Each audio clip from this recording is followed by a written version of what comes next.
quand j'ai commencé mon premier cours de biologie, j'étais vraiment emballé parce que j'étais à nouveau dans mon domaine de prédilection. C'est là que j'ai été, on était dans la période de confinement. C'était dans la période des dissections dans mon cours de biologie de la faune. Fait qu'on avait des spécimens qui étaient prêts à disséquer en laboratoire, puis on s'est retrouvé dans cette situation-là.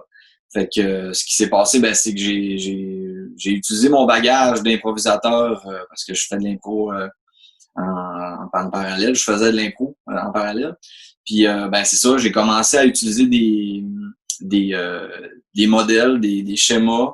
Puis j'ai commencé à raconter la dissection étape par étape. Puis c'est comme ça que je me suis rendu compte que je pouvais continuer à faire ce cours-là, qui est un cours vraiment pratique, là, cette partie-là du cours.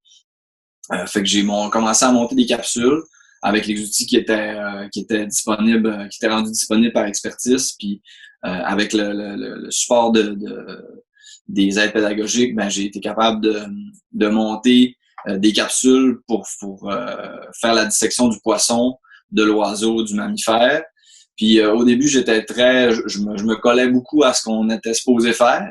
Puis plus ça allait, plus il fallait que je j'use de créativité pour que l'étudiant soit capable de se rapprocher du modèle d'étude. Fait que c'est ça qui s'est passé avec le poisson. De la dissection du poisson jusqu'à la dissection du mammifère. J'ai commencé à utiliser des espèces qui sont de plus en plus proches de l'homme, jusqu'à utiliser l'homme lui-même. Fait que, tu sais, quand on regarde la dissection du poisson, c'est un système simple, c'est un système qui est plus facile peut-être de s'approprier le fonctionnement. Puis progressivement, on est entré dans des capsules avec, au lieu d'utiliser des espèces de laboratoire, on a fait la dissection du chat domestique. Fait que le chat domestique, il y en a qui l'ont chez eux.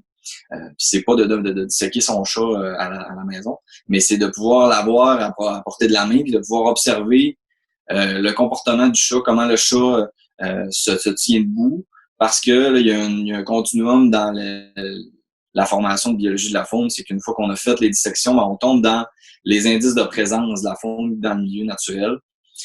Fait que le fait de trouver des indices, par exemple, si on trouve par exemple un panache ou une plume, d'avoir étudié la structure puis l'élément en soi, ça aide à pouvoir identifier l'espèce. Mais aussi, après, quand on essaie de trouver les empreintes de pas, d'avoir regardé comment l'animal se déplace puis comment les pas sont déposés au sol, là, on est capable d'interpréter plus les indices de présence. Fait que j'ai toujours essayé de faire un lien dans mon enseignement avec la suite.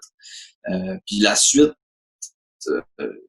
quand il y a une gradation, c'est que pour la biologie de la faune, puis là, je pouvais faire de l'évaluation avec des questionnaires Moodle, avec des figures, avec des images que je pouvais demander aux étudiants d'identifier. C'est sûr que ça va pas remplacer l'observation dans un milieu naturel des indices de présence. C'est pour ça qu'il y a un cours après qui s'appelle Habitat phonique.